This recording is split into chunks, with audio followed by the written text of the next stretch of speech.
Hey all, Glenn Kirshner here. Friends, it's really nice when the rule of law and when we, the people, have a clean, unadulterated win in court, a win in a case challenging Trump's lawlessness. So let's set this one up. The Trump administration violated federal law by pulling down a website that posted information about how it was spending our taxpayer dollars. It's called apportioning the money that Congress gives to the executive branch. How they are spending it, how they're divvying it up in what increments. That's called apportioning, right? Apportioning the money that Congress allocated to the executive branch to run executive branch agencies, for example. And the federal law requires the executive branch, in this case, the Trump administration, to post, to publish, to inform the public how it is apportioning congressional funds. And the Trump administration violated the law by just taking down the governmental website that complied with that federal law. Well, friends, two nonprofit organizations sued the Trump administration for this violation of federal law. I'll talk a little bit more in a few minutes about those two nonprofit organizations, and they won. And the court ordered the Trump administration to comply with the law, put the website back up, post the information, provide it to the public as the law requires.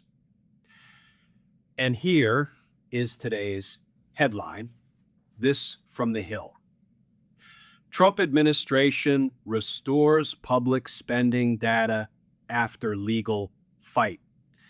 And if I can tweak that headline a little bit, Trump administration restores public spending data after losing in spectacular fashion a legal case in which they had no straight-faced argument as to why they were violating federal law. Yes, that's my tweak to the headline in the Hill. And the article begins. The Trump administration restored a public database that showed how funding is apportioned to federal agencies following a recent order by a federal appeals court. Public access to the data was restored over the weekend, not long after the U.S. Court of Appeals for the District of Columbia Circuit ordered the website be restored in a unanimous ruling. And this quote from one of the appellate court judges, quote, "To hear the government tell it," the government being the Trump administration, the Department of Justice, "to hear the government tell it, the separation of powers hangs in the balance and only this court can set things right. But when it comes to appropriations, our Constitution has made plain that congressional power is at its zenith," U.S. Circuit Judge Karen Henderson wrote last week. Under the apportionments process, agencies, meaning executive branch agencies, are given limited authority to spend funding allocated by Congress in installments. Congress required the Office of Management and Budget, OMB, to implement an automated system to post each document apportioning an appropriation as part of a legislative funding deal signed into law in 2022. The Office of Management and Budget was also ordered, by operation of federal law, to operate and maintain the automated system for fiscal year 2023 and each fiscal year thereafter in another funding bill that also became law that year. But the website went dark earlier this year after the Trump administration said it could not continue to operate the system, arguing it contained sensitive information that could pose a threat to national security. Okay, friends, I've got to jump in here with a quick editorial addition. The Trump administration's argument is complete and utter BS. Think about it. Congress publicly appropriates, gives money to the executive branch to be spent in a particular way. But Donald Trump's DOJ argues, oh, we can't tell anybody how we are apportioning that money because it's a threat to national security. Come on, man. The article continues. Advocates have hailed the return of the tracker as a major win for transparency, as the administration has faced legal challenges in recent months over efforts to freeze funding already allocated by Congress. And here are statements from the two nonprofit organizations that sued the Trump administration and won.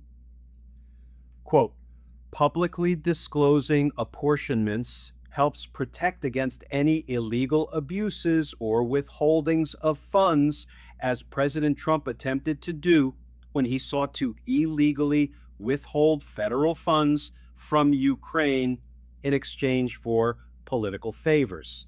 Donald Sherman, Executive Director and Chief Counsel for Citizens for Responsibility and Ethics in Washington, CREW, said in a statement, quote, we are gratified that Congress and the public will not be left in the dark while this case proceeds, and we will continue to fight for the permanent availability of this information. Siren Lindgren-Savage, Counsel for Protect Democracy, also said in a statement that access to the apportionment process means we can finally see where OMB may have abused this tool to unlawfully delay spending. Both groups sued the administration over the website's previous takedown. Okay, friends, 3 quick takeaways. First, it's really nice when the rule of law and when we, the people, get a solid win in court, shutting down some of Trump's lawlessness. Second, it's nice, though it shouldn't exactly be breaking news, when the Trump administration complies with a court order. And third, nonprofit organizations continue to do the hard work of justice in court every day, protecting we the people against an abusive criminal president of the United States and his corrupt administration. I will put a link in the description for this video of the 2 pro-democracy nonprofits that brought and won this legal challenge. And I hope you'll consider clicking on the link, checking out those 2 nonprofits, CREW, Citizens for Responsibility and Ethics in Washington, and Protect Democracy. I hope you'll consider checking them out and maybe even supporting them. Because justice matters.